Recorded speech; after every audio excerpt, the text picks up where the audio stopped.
आणि त्या भागवताच्या कार्यक्रमात आपण या दोन्ही गुरुदेव चळामणी असो किंवा वारकरी संप्रदाय असो याचा जो समन्वय साधण्याचा जो प्रयत्न केला त्या समन्वयात्मक प्रार्थनेकरिता उपस्थित सर्व प्रार्थना पूर्ण उपासकांना प्रथमतः मी आदरणीय रवींद्र महाराजांचं कौतुक करू इच्छितो ते एवढ्यासाठी की वंदनीय महाराज म्हणतात की सामुदायिक प्रार्थना ही माणसाला हॅलो सामुदायिक प्रार्थना ही माणसाला देव बनवण्यासाठी नसून आपलं घर कसं मंदिर बनेल याच्यासाठी सामुदायिक प्रार्थना आहे।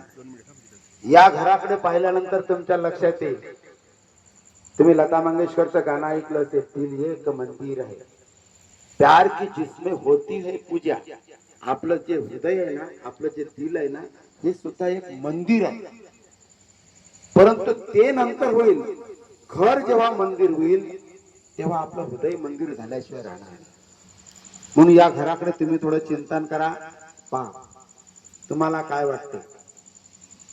ज्या घरात घराच्या भिंती बोलल्या पाहिजे, घर आपल्यासोबत बोललं पाहिजे, असं हे बोलकं घर दिसते। आल्याबरोबर अगदी घराच्या मुख्य द्वाराच्या बाजूला विठ्ठल रुक्मिणीचं दर्शन होते आणि हे साक्षात दर्शन जे आहे ना, हे आपल्याला असंच नाही घडलं। त्या पुंडलिकानं जेव्हा आपल्या मायबापाची सेवा केली, त्यानं जर कदाचित सेवा केली नसती तर आपल्याला पांडुरंगाचं दर्शन झालं नसतं।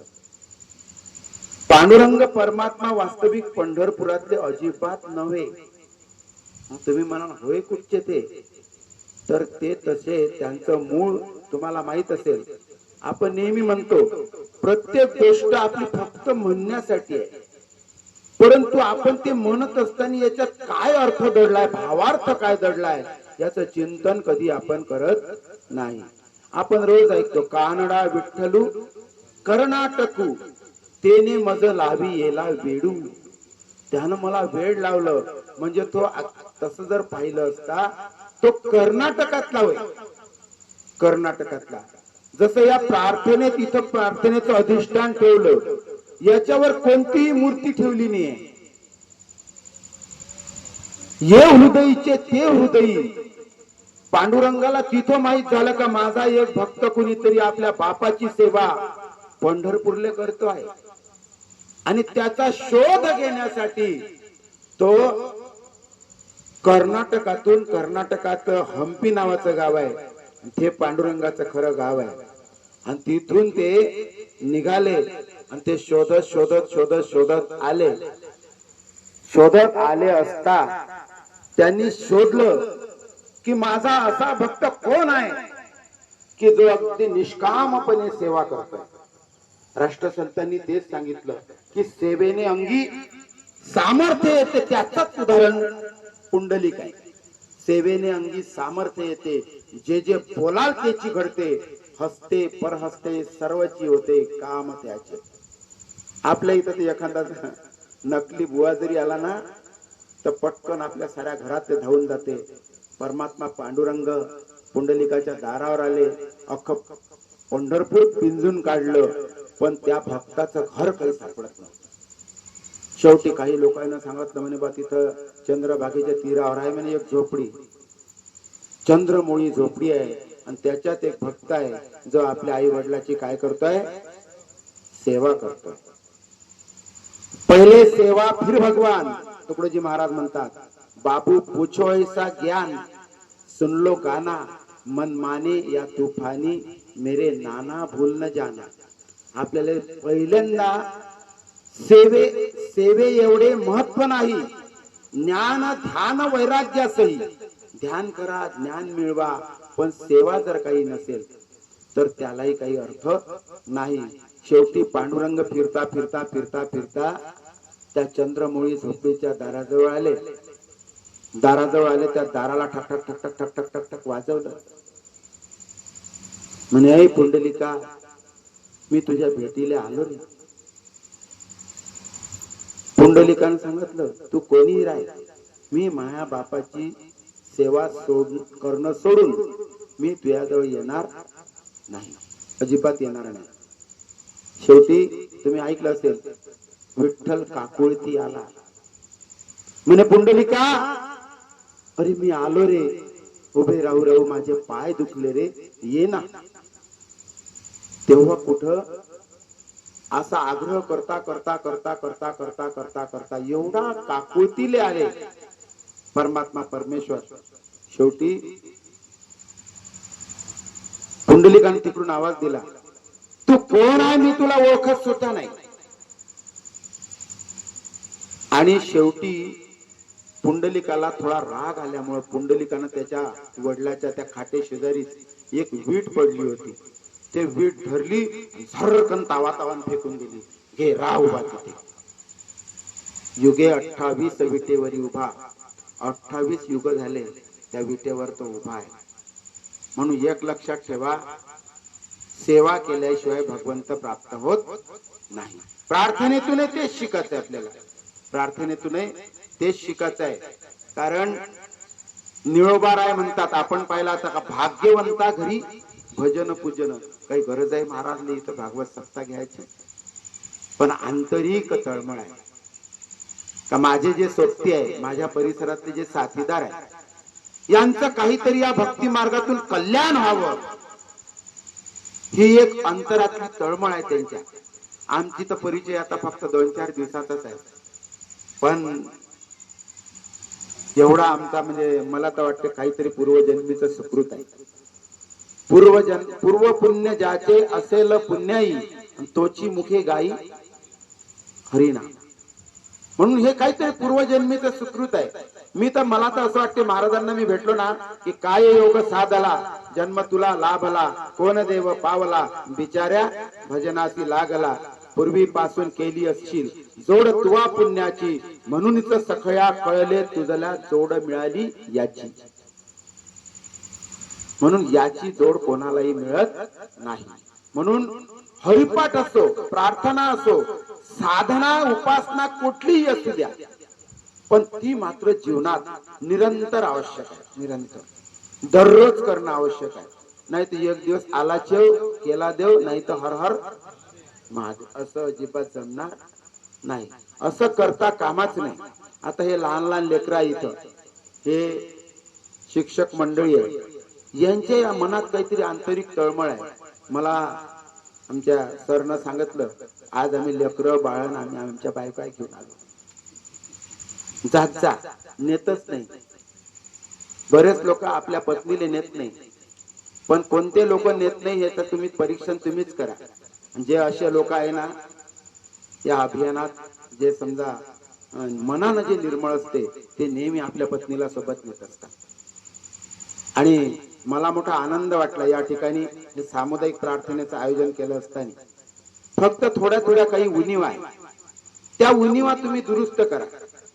आता तुम्ही प्रार्थनेची सूचना दिली, एवढी घाई न का त्याचा शब्द कोणता काय म्हटलं त्यानं काही लक्षात याचा काही पत्ताच नाही.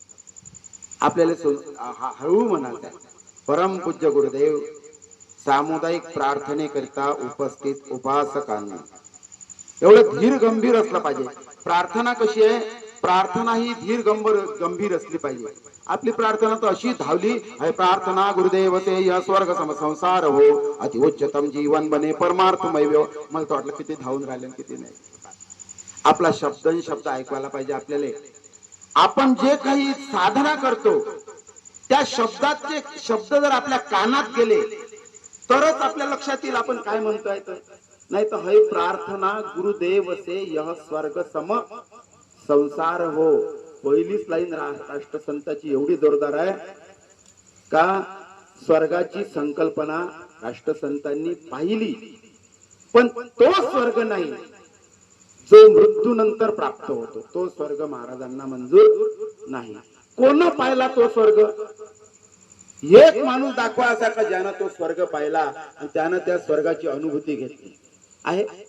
एकही माणूस नाही. पण मात्र ज्याच्या घरचे लेकरं चांगले असन, ज्याच्या घरची संतान चांगली असन, त्याच्या घरी मात्र स्वर्ग जिवंतपणे दिसल्याशिवाय राहत नाही. तुम्ही पहा, जाऊन पहा, ज्याच्या घरचे दोघे नवरा बायको माजर बोक्यासारखे सकाळपासून भांडत असन, त्याच्या घरी नरक. ज्याच्या घरचे भाल्याचे बाबा काही अडचण आहे का, माझ्या गळ्यात ठिकाणी घरसोळी मोडा, फिकर अजिबात करू नका, स्वर्ग. पण आपली स्वर्गाची संकल्पना वेगळीच आहे. तो सांगते आपल्याला, जे सांगणारे असते ना त्याच्याही घरी स्वर्ग नसते, त्याच्याही घरी. कारण आम्ही असे कित्येक सांगणारे पाहिले.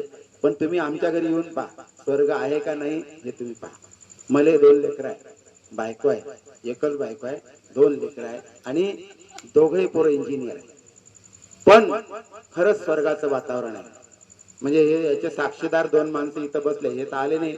महाराजांना येण्याचा योग निश्चित येईल, निश्चित येवो अशी मी विठ्ठलाजवळ प्रार्थना करतो. आणि खरंच आता तुम्ही ह्या घराकडे पहा, इथून नजर टाका, वाटते का तुम्हाला स्वर्गाची संकल्पना? वाटते? हाच आहे स्वर्ग. राष्ट्रसंत तुकडोजी महाराज हेच म्हणतात की सामुदायिक प्रार्थना ही मृत्यूनंतर स्वर्गात जाण्याचा मार्ग नसून जिवंतपणी संसारात स्वर्ग निर्माण करणारी अमोघ अशी साधना आहे. आपल्याला मृत्यूनंतरचा स्वर्ग कामाचा नाही. समजा आज मी मेलो आणि रवींद्र महाराज मला विचारायला, सोरे दादा दिसून राहिला का स्वर्ग? हालू हालू जरी विचारलं त्याचं पुरं काही सांगताय, मग सांगणारच, बोलणारच नाही ना.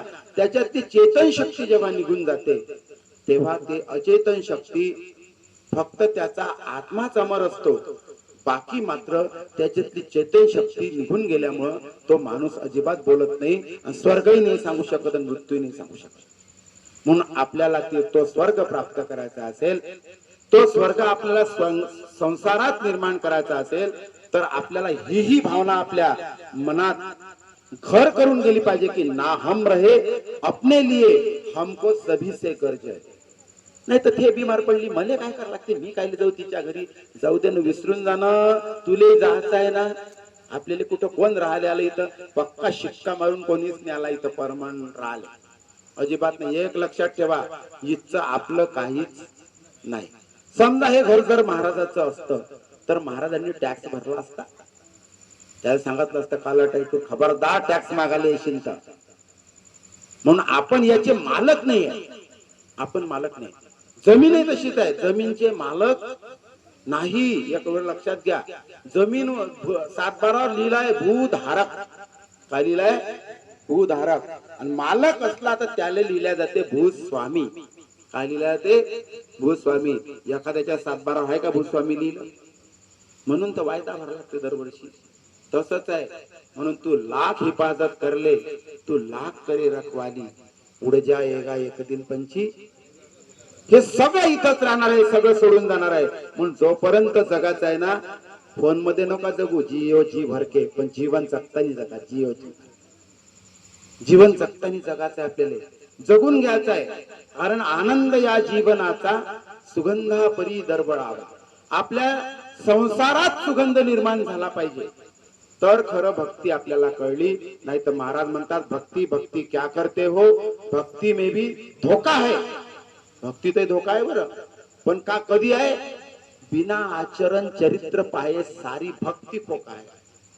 समजा तुम्हाला सांगून राहिलो, प्रार्थनेचं महत्व तुम्हाला सांगून राहिलो, मी एकही दिवस प्रार्थनेत नाही चाललो, झाली खोका भक्ती झाली आहे चोरीची, काही कामाची नाही त्याची. तू करतो का नाही? तू करतो का? पहिल्यांदा सर्वात महत्वाचा विषय आहे.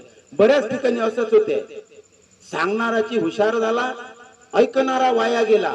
ऐसा समज जाने केला, बुडाला तो अहंकारे. आपण नेहमी म्हणतो, वारकरी संप्रदायात म्हणतो, अहंकाराचा वारा न लागो राजसा माझ्या विष्णुदासा भाविकासी.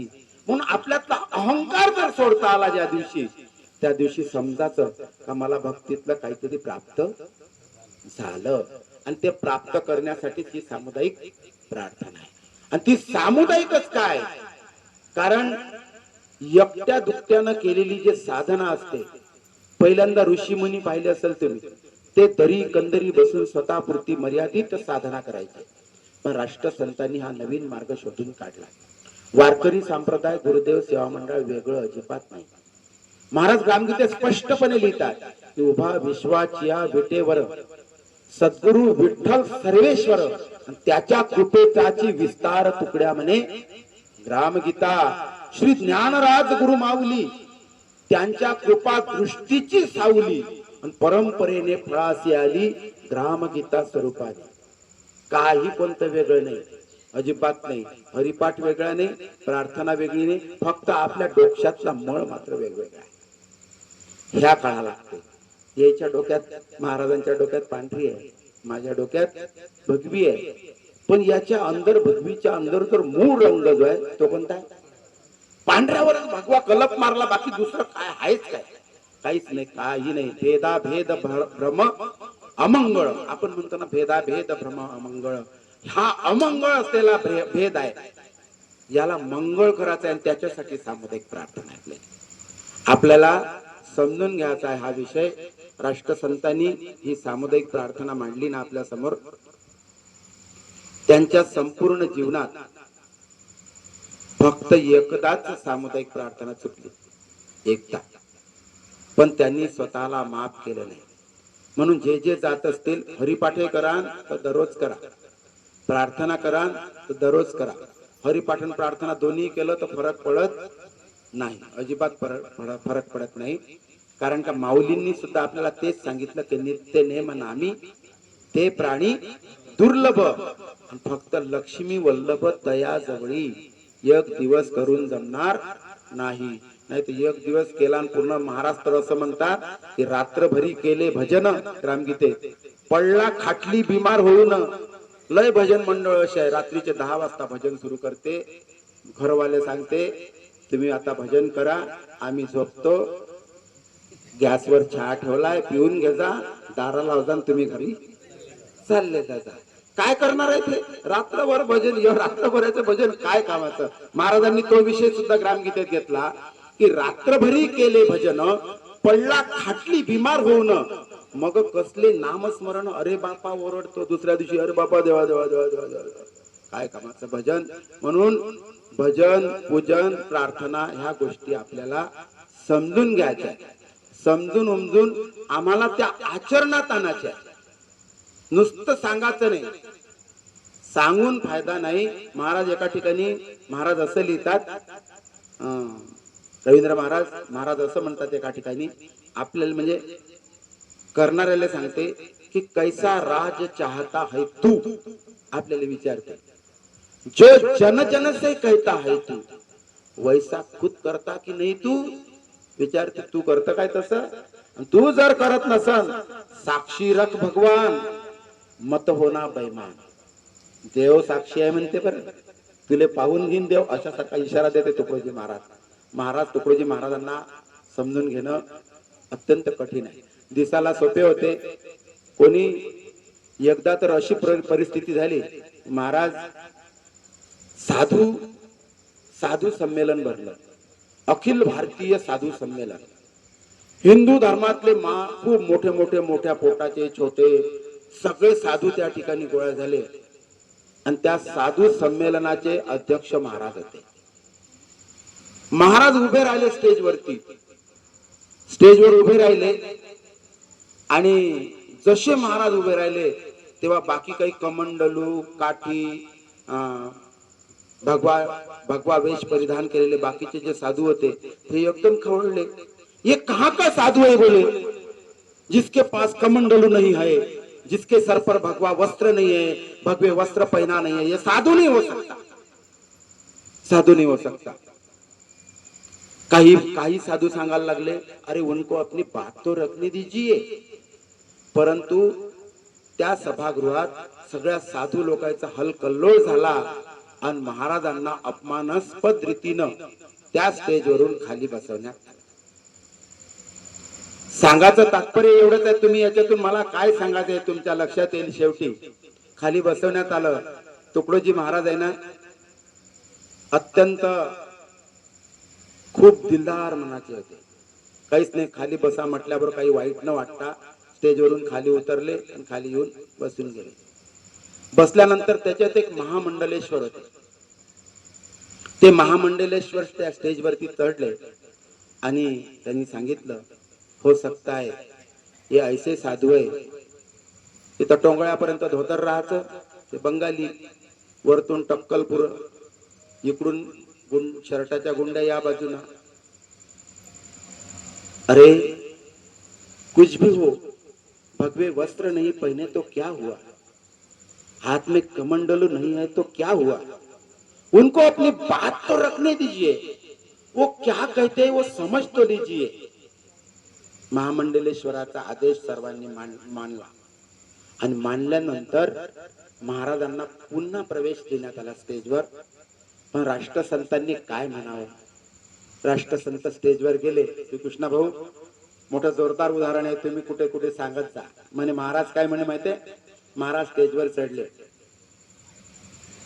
आपने मुझे मेरी बात रखने का समय नहीं दिया, लेकिन मैं इसको इतना बुरा नहीं मानता हूं.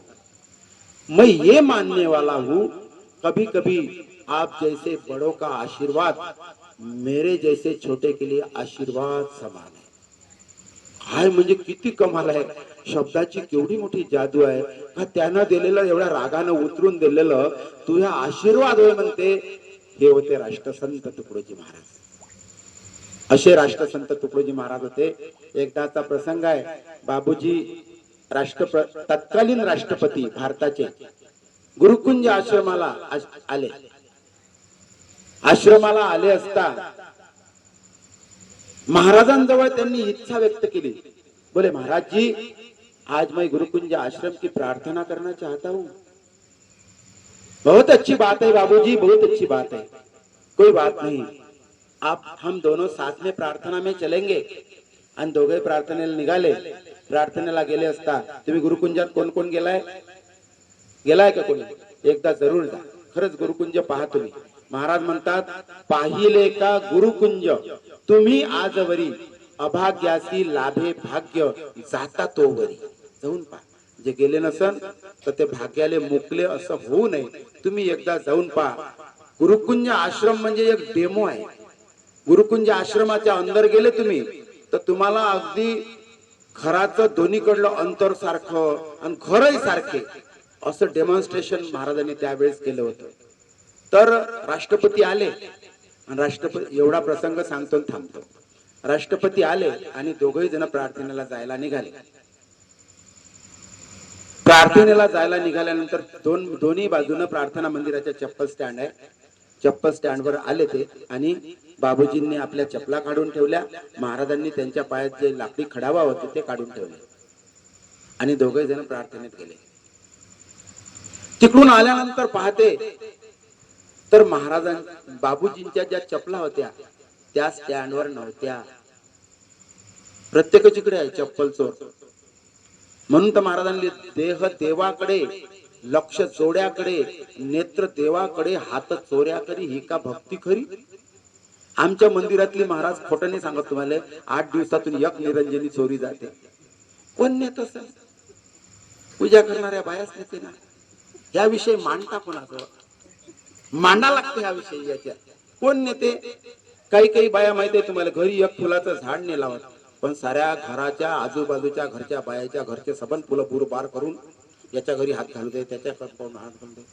नका करू अशी भक्ती. एक झाड लावून पहा, झाड लावण्याचंही पुण्य मिळेल आणि देवाला फुल तुमचं 100% अर्पण झाल्याशिवाय राहणार नाही.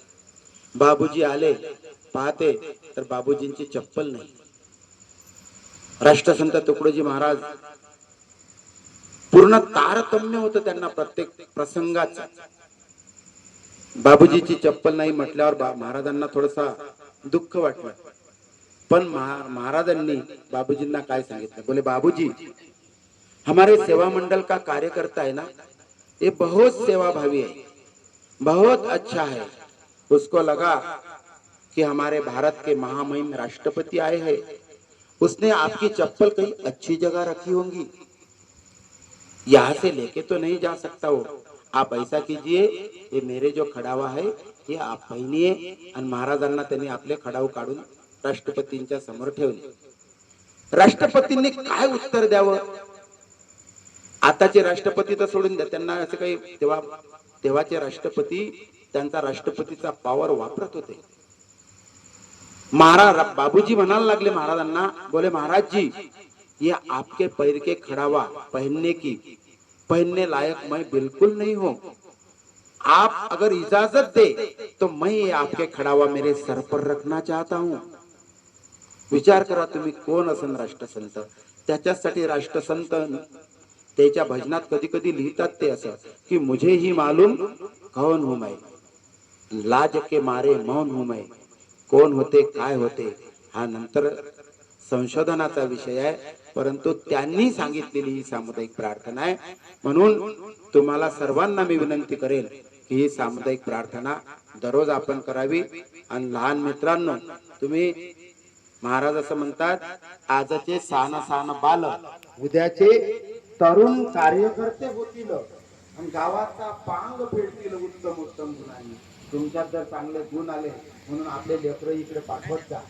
नुसते मोबाईल मध्ये आहे आपले लेकरं. माय कधी पोरीने विचारत नाही का तू मोबाईल मध्ये काय पाहिजे.